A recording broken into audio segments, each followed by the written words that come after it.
በአጠቃላይ በሰነደ ሙዓለ ንዋይ ገበያው በዚህ መልኩ የገበያ መቀዛቀዝ ለምን ታየ ብለን ካየን ግን በርካታ ምክንያቶችን ልንጠቅስ እንችላለን። በኢትዮጵያ የሰነደ ሙዓለ ንዋይ ገበያ ሊስት ከተደረጉ 6 ተቋማቶች መካከል የአምስቱ ተቋማቶች የአክሲዮን የገበያ ዋጋ ትናንት ከነበረው የገበያ ቀን የመዝጊያ ዋጋ ጋር ሲወዳደር ቅናሽን አሳይቷል። ሰላም የተወደዳችሁና የተከበራችሁ የብርሃን ፋይናንስ ቤተሰቦች በያላችሁበት ሰላማችሁ ብዝት ይበል እያልኩኝ በዛሬ ቪዲዮአችን የነዚህ የአምስት ተቋማት የአክሲዮን የገበያ ዋጋ ትናንት ከነበረው የገበያ ቀን የመዝጊያ ዋጋ ጋር ሲወዳደር ለምን ቅናሽን እንዳሳየ አጠቃላይ በአክሲዮን ገበያው ላይ ያለው መቀዛቀዝ ድራይቪንግ ፋክተሩ ቤዚክ በሆነ መልኩ ምን እንደሆነ ፕላስ ዛሬ የሳምንቱ የገበያ መዝጊያ ቀን እንደመሆኑ መጠን የዛሬ የገበያ እንቅስቃሴ ምን እንደሚመስል አብረን እናያለን። ስለሆነም ሁላችሁም እስከ ቪዲዮ ፍጻሜ ድረስ አብራችሁኝ እንድትቆዩ እንዲሁም ለቻናሉ አዲስ ከሆናችሁ ቻናሉ ሰብስክራይብ በማድረግ የቻናሉ ቤተሰብ እንድትሆኑ በአክብሮት ጋብዛለሁ። አሁን ሁላችንም ንዋይ የሞባይል መተግበሪያ አፕሊኬሽንን ሎጊን እናርግ። ሎጊን አድርጉ። እኔ እንደምታዩት ሎጊን አድርጌያለሁ። የመጀመሪያው ኢንተርፌስ ላይ ነው ያለሁት። የመጀመሪያው ኢንተርፌስ እንደምታዩት ጌይነርስ ላይ ነው ያለሁት።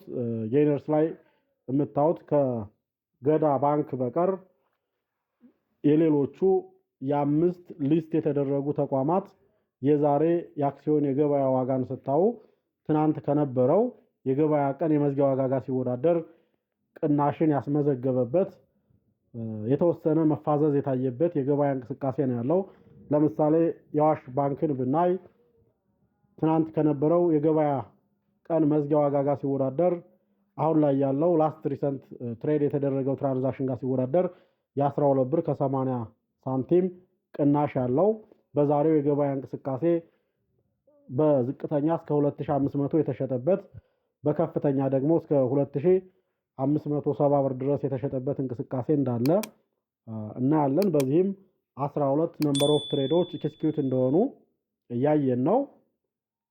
ዲቴይል ለማየት ያክል ወደዚህ ብንመጣ እንደምታዩት 12 ነምበር ኦፍ ትሬዶች አሉ። በእነዚህ 12 ነምበር ኦፍ ትሬዶች አዋሽ ባንክ 200 የሚሆኑ አክሲዮኖቹ ሊኩዊድ የሆኑ የባለቤት ለውጥ የተደረገባቸው እንደሆኑ እንረዳለን። እንዳልኩት ይህ ትናንት ከነበረው የገበያ ቀን መዝጊያ ዋጋ ጋር ሲወዳደር የ12 ብር ከ80 ሳንቲም ቅናሽን ያሳየበት የገበያ ቀን ነው ዛሬ ማለት ነው። አሁን ላይ ራይት ናው ግዥንና ሽያጭን ለመፈጸም ገበያው ላይ አክቲቭሊ ኦርደርን ሴት ያደረጉ ገዢዎች እነዚህ ናቸው። እነዚህ ደግሞ ሻጮች ናቸው። እነዚህ ግዥን ለመፈጸም ጫራታ ላይ ያሉ፣ እነዚህ ደግሞ ሽያጭን ለመፈጸም ጫራታ ላይ ያሉ ናቸው።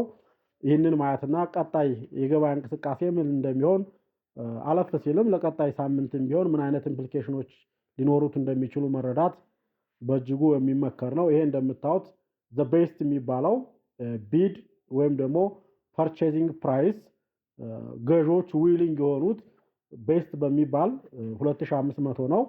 12 አክሲዮኖችን ለመግዛት 2500 ብር ለመክፈል ቤስት የሚባለው ባየር ቢድ አድርጓል። ዘሴም ሽያጭን ለመፈጸም ቤስት የሚባለው ሴለር ደግሞ አስክ ያደረገው the best selling price የሚባለው 2535 ነው። በዚህም 66 አክሲዮኖችን ለመሸጥ ገበያው ላይ እንዳለ እያየን ነው። በሁለቱ መካከል ቢድ አስክ ስፕሪዱን ስናየው በዛ ልክ ሰፊ አይደለም። ጥሩ የሚባል ቢድ አስክ ስፕሪድ ነው ያለው 2500 እና 2535 ነው። በሁለቱ መካከል ያለው የ35 ብር ልዩነት ነው።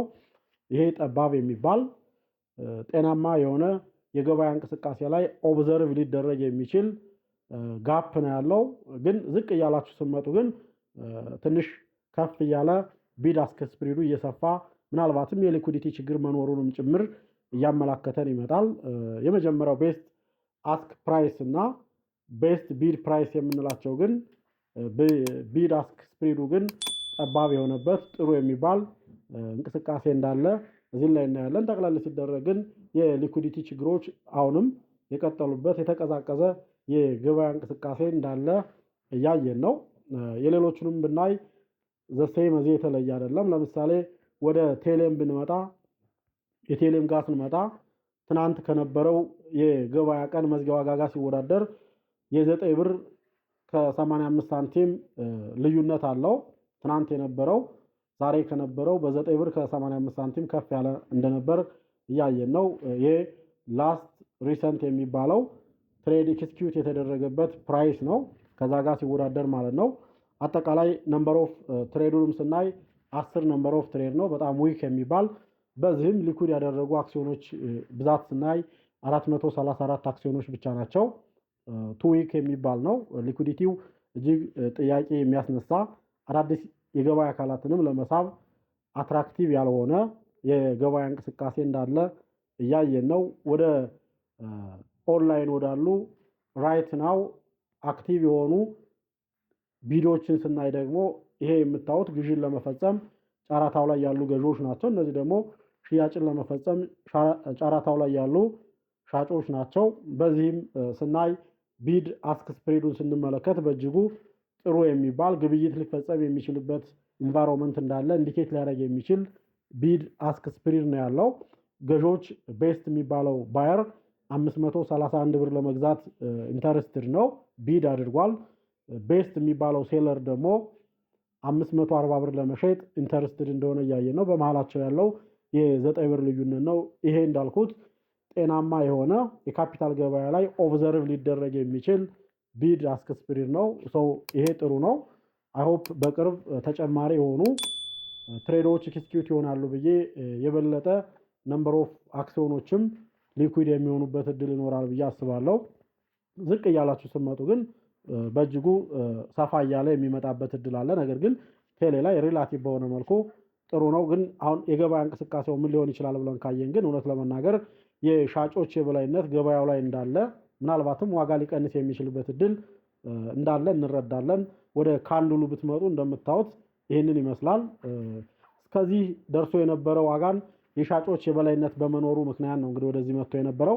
ዜን አፍተር የተወሰነ ደግሞ የገዢዎች የበላይነት ታየና ዋጋው ወደዚህ ከፍ እንዲል የተገደደበት ሁኔታም ቢኖር ኦርደሩን ስናይ ማርኬት ባይ ኦርደሩን ኦብዘርቭ ስናደርግ ግን አጠቃላይ ገበያው ላይ ከገዢዎች ይልቅ የሻጮች የበላይነት ያለ መሆኑን ልንረዳ የምንችልበትና ምናልባትም በአመዛኙ የሻጮች የበላይነት ሊኖር እንደሚችል፣ በተወሰነ መልኩም የሻጮች የበላይነት ካለ ደግሞ የዋጋ መቀነሶች ሊታዩ እንደሚችሉ ኦብዘርቭ የምናደርግበትን እድል እያየን ነው።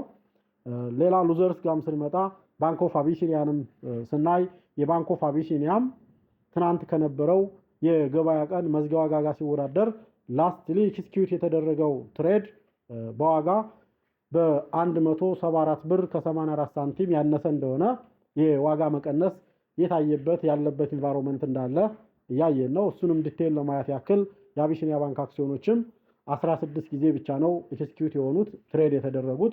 በዚህም 693 አክሲዮኖች ሊኩዊድ ሆነው የባለቤት ለውጥ ተደርጎባቸዋል። ይሄም ቱ ቢ ፍራንክ ዊክ የሚባል ሊኩዊዴሽን ነው፣ በጣም ዊክ የሚባል። ይሄም አዳዲስ የገበያ አሳታፊ አካላትን ወደ ገበያው እንዲመጡ አትራክት ሊያደርግ የማይችል ቢኮዝ ሰዎች ሊኩዊዲቲ ጥያቄያቸው ከሆነ አክሲዮኖችን ለመግዛት ፍላጎት አይኖራቸውም። ቢኮዝ ከሪል ገበያው ከሪል ኢንቨስትመንቱ በምን ይለያል? ፋይናንሻል ኢንስትሩመንቶች ትልቁ አድቫንቴጃቸው የካፒታል ማርኬት ሲኖር ትልቁ አድቫንቴጁ ያለንን ፋይናንሻል ኢንስትሩመንት ያለንን ስቶክ ያለንን ቦንድ ኢሚዲየትሊ ሽጦ ብር ማድረግ መቻል ዊዝ ሾርት ፔሪድ ዊዝ ለስ ኮስት ማለት ነው። ያንን እድል ይሰጣል ተብሎ ነው የሚታሰበው። ነገር ግን እንደነዚህ አይነት የተቀዛቀዙ ኢንቫይሮንመንቶች ካሉ አዳዲስ የገበያ ተሳታፊ አካላት ወደ ገበያው ለመምጣት የሚቸገሩበት እድል እንዳለ ግን እንረዳለን። የዚህንም አየር ላይ ያሉ ኦርደሮችን ስናይ ማርኬት ባይ ኦርደሩን ስናይ ይህንን ያክል ግዥን ለመፈጸም ቢድ ያደረገ ጨረታው ላይ ያለ ኦርደር ያደረገ ገዥ አለ። ይህንን ያክል ደግሞ ሽያጭን ለመፈጸም አሁኑ ገበያው ላይ ያለ አስክ ያደረገ ኦርደር ያደረገ ሻጭ እንዳለ እየተረዳ ነው። ኦልሞስት ባላንስ ያደረገ ይመስላል። ነገር ግን በእንዲህ አይነት ኢንቫይሮንመንት የሻጮች የበላይነት ሊታይ የሚችልበት እድል እንዳለ መረዳት በእጅጉ አስፈላጊ ነው። የነበረውን ያረፈደውን የገበያ እንቅስቃሴ ለመረዳት ካንድሉን ማብራትና ማየት ነው። እንደምታዩት ገበያው እዚህ ድረስ ደርሶ የነበረበት ዋጋው እስከዚህ ወጥቶ የነበረበት እድል እንዳለ እያየን ነው። ከዚህ ተነስቶ ማለት ነው ነገር ግን የሻጮች የበላይነት ገበያው ላይ በመታየቱ ከዚህ ከነበረበት ቦታ እስከዚህ ዝቅ እንዲል የተገደደበትና ገበያው ላይ የሻጮች የበላይነት የታየበት ኢንቫይሮንመንት እንዳለ ካንድሉ ላይ እያነበብን ነው ማለት ነው። አሁንም ቢሆን በተወሰነ መልኩ የሻጮች የበላይነት ገበያው ላይ ሊያይል የሚችልበትና ዋጋ ከዚህም በላይ ሊቀንስ የሚችልበት ሁኔታም ሊፈጠር እንደሚችል ኦብዘርቭ የምናደርግበትን እድል እያየን ነው ማለት ነው። ቢኮዝ በእንዲህ አይነት ሁኔታ ሻጮች የበለጠ ሽያጭን ለመፈጸም ዋጋን የሚቀንሱበት፣ ገዢዎች ደግሞ በእንዲህ አይነት ኢንቫይሮንመንት የሻጮችን ተነሳሽነት በገበያው ላይ የወሰዱትን የበላይነት በመረዳት በተወሰነ መልኩ ከዚህ በታች ይወርዳል ዋጋ በሚል ለመግዛት ፍላጎት የማያሳዩበት እድል ሊኖር እንደሚችል የምናይበት ኢንቫይሮንመንት እዚህ ላይ አለ። የሌሎችንም ስናይ ዘሴም ነው። ለምሳሌ የአባይ ባንክንም ብናይ ከዚህ የተለየ አይደለም። የአባይ ባንክንም ስናይ ትናንት ከነበረው የገበያ ቀን መዝጊያ ዋጋ ጋር ሲወዳደር ዛሬ ላይ ላስትሊ ኤክስኪዩት ተደርጎ የነበረው ትራንዛክሽን ትሬድ የተደረገበት ፕራይስ ጋር ሲወዳደር የ100 ብር ልዩነት እንዳለው በ100 ብር ያነሰ እንደሆነ እንረዳለን። ዲቴሉን ለማየት ያክል ወደዚህ ብንመጣ የአባይ ባንክ 11 ጊዜ ትሬዶችን ያስተናገደና የአባይ ባንክ አክሲዮኖች 11 ጊዜ ትሬድን ያስተናገዱበት፣ በዚህም 1030 አክሲዮኖች ሊኩዊድ የሆኑበት፣ 1030 አክሲዮኖች የባለቤት ለውጥ የተደረገባቸው እንደሆነ እንረዳለን ማለት ነው። ይህም የሚያሳየን ስቲል ዊክ የሆነ የገበያ እንቅስቃሴ እንዳለ፣ የተፋዘዘ የተቀዛቀዘ የገበያ እንቅስቃሴ እንዳለ ነው። ወደ ማርኬት ባወርደሩም ስንመጣ ከገዢዎች ይልቅ የሻጮች የበላይነት ገበያው ላይ እንዳለ እያየን ነው። በዚህም ዋጋ የተወሰነ ሊቀንስ የሚችልበት ኢንቫይሮንመንት እንዳለም እንረዳለን። ካንድሉን አብርተን ብናይ ይህንን ነው የሚያሳየን። ለምሳሌ ካንድሉን በዚህ መልኩ ብናበራ እንደምታዩት ዋጋ ከዚህ ተነስቶ እስከዚህ ድረስ የመጣበት ሁኔታ አለ። እዚህ ላይ ነው ኦፕን ያደረገው። ዜን እዚህ ላይ ኦፕን አድርጎ እስከዚህ ድረስ መጣ ማለት ገበያው ላይ የሻጮች የበላይነት ጎልቶ የታየበት የዋለበት የገበያ ቀን እንደሆነ እንረዳለን ማለት ነው። በዚህም ለተወሰነ ሰዓትም ቢሆን ገበያው ላይ የሻጮች የበላይነት ሊቀጥል የሚችልበትና ዋጋ ሊቀንስ የሚችልበት እድል እንዳለ እንረዳለን። ቢድ አስክ ስፕሪዱን ስናይ ይሄ ጤናማ አይደለም። ቢኮዝ ዘ ቤስት የሚባለው ባየር ግዥን ለመፈጸም ኢንተረስትድ የሆነው በ1350 ነው። ዘ ቤስት የሚባለው ሴለር ደግሞ ሽያጭን ለመፈጸም ኢንተረስትድ የሆነው እንደምታዩት በ1540 ነው። በ1350 እና በ1540 መካከል ያለውን ልዩነት ስታስቡት በእጅጉ ሰፊ ነው። ይሄ ጤናማ በሚባል የካፒታል ገበያ ውስጥ ሊታይ የማይገባው የማይችል ቢድ አስክ ስፕሪድ እንደሆነና ዋይድ የሚባል ቢድ አስክ ስፕሪድ እንዳለ እንረዳለን። ብዙ ጊዜ እንደዚህ አይነት ሰፊ ልዩነቶች የሚታዩት ገበያው ላይ መተማመን ሲጠፋ ነው። አሁን እኔ ብገዛው እንኳን ነገ መሸጥ ስፈልግ የሚገዛኝ አይኖርም። አትሊስት በወረደ ዋጋ መግዛት መቻል አለብኝ የሚል የግዥ ስሌትን ገዢዎች ያሰላሉ። ሻጮች ደግሞ በተመሳሳይ የራሳቸውን ስሌት ያሰሉና በገዥና በሻጭ መሃል የሚጠራ ዋጋ ሴት የሚደረግ ዋጋ በእጅጉ ይለያያል። በዚህም ዋይድ የሆነ ትልቅ የሚባል ቢድ አስክ ስፕሪድ ኦብዘርቭ እንዲደረግና ቢድ አስክ ስፕሪዱ ደግሞ ሰፋ እያለ ዋይድ እየሆነ በመጣ ቁጥር እንዳልኩት ተጨማሪ ወደ ካፒታል ገበያ ውስጥ ኢንቮልቭ ማድረግ የሚፈልጉ ኢንቨስተሮችንም ጭምር ሊያስፈራ የሚችልበት እድል እንዳለ እናያለን። ቢኮዝ ጤናማ በሆነ የገበያ እንቅስቃሴ በዚህ ልክ ሰፊ የሚባል ቢድ አስክ ስፕሪድን ኦብዘርቭ ልናደረግ በፍጹም አንችልም። ነገር ግን እዚህ ላይ እንደምታዩት በእጅጉ ሰፊ ነው። እዚህ ላይ እንደምታዩት ገዢ በላስት የሚባለው ቤስት ባየር የሚባለው 1130 ብር ሴት አድርጓል። ላስት የሚባለው ቤስት ሴለር 1800 ብር ሴት አድርጓል። በሁለቱ መካከል ያለውን ልዩነት ስታዩት በፍጹም ግብይት ሊፈጸም ይችላል ብሎ ማሰብ ከባድ ነው። የዚህ መለያየት የሚያሳየን ጤናማ ያልሆነ የገበያ እንቅስቃሴ እንዳለ፣ መፈራራቶች ገበያው ላይ እንዳየሉ እንድንረዳ ያስችለናል ማለት ነው። ይሄ ሌላኛው ነው። የወጋገን ባንክንም ብናይ ከዚህ የተለየ አይደለም። የወጋገን ባንክንም ስናይ ትናንት ከነበረው የገበያ ቀን መዝጊያ ዋጋ ጋር ሲወዳደር በተወሰነ መልኩ የዛሬ የገበያ እንቅስቃሴ ቅናሽ ያሳየበት ኢንቫይሮንመንት እንዳለም እያየን ነው። ትናንት ከነበረው የገበያ ቀን መዝጊያ ዋጋ ጋር ስታወዳድሩት ላስትሊ ኤክስኪዩት ሆኖ የነበረ ትሬድ ዋጋን ስታወዳድሩ የ98 ብር ከ88 ሳንቲም ቅናሽ እንዳለው በዛሬ የገበያ እንቅስቃሴ ትናንት ከነበረው ባነሰ ሁኔታ እየተንቀሳቀሰ ያለበት ኢንቫይሮንመንት እንዳለ እያየን ነው። በዝቅተኛ እስከ 1400 ተሽጧል ዛሬ፣ በከፍተኛ ደግሞ እስከ 1585 ብር ድረስ ግብይት ሲፈጸም የነበረበት ሂደት እንዳለ የምንረዳበት ኢንቫይሮንመንት አለ ማለት ነው። ስለዚህ ሁላችንም ይህንን ኦብዘርቭ እናደርጋለን። ይህም እንግዲህ ለቀጣይ ሳምንትም ቢሆን በቤንች ማርክነት ጭምር ሊያገለግል የሚችልበት እድል ሰፊ እንደመሆኑ መጠን የቀጣይ ሳምንቱን በዚህ ሊከፈት የሚችልበት በተቀዛቀዘ ሁኔታ ሊቀጥል የሚችልበት ኢንቫይሮንመንት እንዳለ እንረዳለን። አጠቃላይ በሰነደ መዋለ ንዋይ ገበያው በዚህ መልኩ የገበያ መቀዛቀዝ ለምን ታየ ብለን ካየን ግን በርካታ ምክንያቶችን ልንጠቅስ እንችላለን። ከነዚህ በርካታ ምክንያቶች መካከል አንደኛውና የመጀመሪያው የሰነደ መዋለ ንዋይ ገበያ ምህዳሩ እውነት ለመናገር ገና አልሰፋም። በርካታ የሚባሉ ተቋማቶችን ማቀፍ አልቻለም።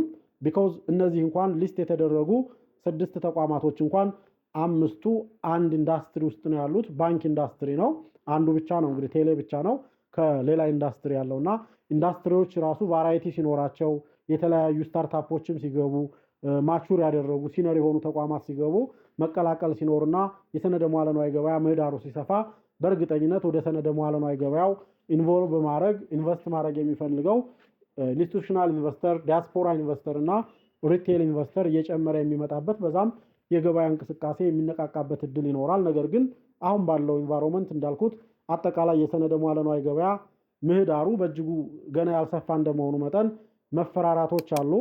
በርካታ የማህበረሰብ ክፍሎች የካፒታል ገበያ ኢንቨስትመንትን በዛ ልክ ያልተረዱበት ኢንቫይሮንመንትም እንዳለ አልፎ አልፎ እናያለንና ተቋማቶችም በደንብ ሊስት አልተደረጉም። ማህበረሰቡም በደንብ በሰነደ መዋለ ንዋይ ገበያ በኩል ኢንቨስት ማድረግ እንደሚቻል አዌር ያለመሆንም ችግር እንዳለ በአንድም በሌላም መልኩ እናያለን። ሌላው ደግሞ ሊስት በተደረጉ ተቋማቶችም ቢሆን ያለ የገበያ እንቅስቃሴ የተቀዛቀዘ መሆን፣ አናሳ የሆነ የሊኩዊዲቲ ሁኔታ መታየት አጠቃላይ በሰነደ መዋለ ንዋይ ገበያ ለመሳተፍ ጥረት የሚያደርጉ ሰዎችን ለፍርሃትም ጭምር የዳረገበት ሁኔታ እንደመኖሩ መጠን የተቀዛቀዘ የገበያ እንቅስቃሴ ኦብዘርቭ እንድናደርግ ያስችለናል። እንደ ምክንያት ሊቆጠር ይችላል። ሌላው ደግሞ አንዳንዱ ያው የምናየው እንደ ሀገር ኮንሲደር የምናደርጋቸው የፖለቲካ እንቅስቃሴዎች ሰዎች ነገ ከነገ በኋላ ሊኩዊዲቲ ችግር ሊሆን ይችላል የሚል ፍርሃት እንዲያድርባቸውና በሙሉ ልብ በሰነደ መዋለ ንዋይ ገበያ ገብተው ኢንቨስት ማድረግ የሚችሉበትን እድል እንዳይፈጥሩ የሚያደርግበት ሁኔታ አለ። ቢኮዝ ከዚህም ከዛም የሚሰሙት አንዳንድ ነገሮች ኮምፎርት የላቸውም። በዛም ሰው ነገ ከነገ በኋላ የሊኩዊዲቲ ችግር ሊያጋጥም ይችላል። ሰው የተቋማትን አክሲዮኖች ገዝቼ በፈለግኩት ሰዓት መሸጥ የማልችልበት እድል ካለ እቸገራለሁ። ስለዚህ አሁን ላይ ያለኝ ብር በእጄ ይዤ መጠበቅ በእጅጉ የተሻለ ነው የሚል እምነቶችን ዲቨሎፕ እንዲያደርጉ ፍርሃቶች እንዲኖሩባቸው ያስገደደበት አይነት ነገርም እንዳለ እንረዳለን እና በእነዚህና በመሰል ምክንያቶች አጠቃላይ የሰነደ መዋለ ንዋይ የገበያ እንቅስቃሴው የተቀዛቀዘ እንዲሆን እንዳስገደደው እንረዳለን። ምናልባት ቪዲዮው ጠቃሚና አስተማሪ ከነበር ላይክ እንድታረጉት፣ ሼር እንድታረጉት በአክብሮት እየጋበዝኩኝ ለቻናሉ አዲስ ከሆናችሁ ቻናሉን ሳብስክራይብ በማድረግ ተጨማሪ የሆኑ የፋይናንስ የኢንቨስትመንትና የካፒታል ማርኬት ጉዳዮች ሲለቀቁ እንዲደርሷችሁ እንድታደርጉ በአክብሮት ጋብዛለሁ። አመሰግናለሁ። ታንኪዩ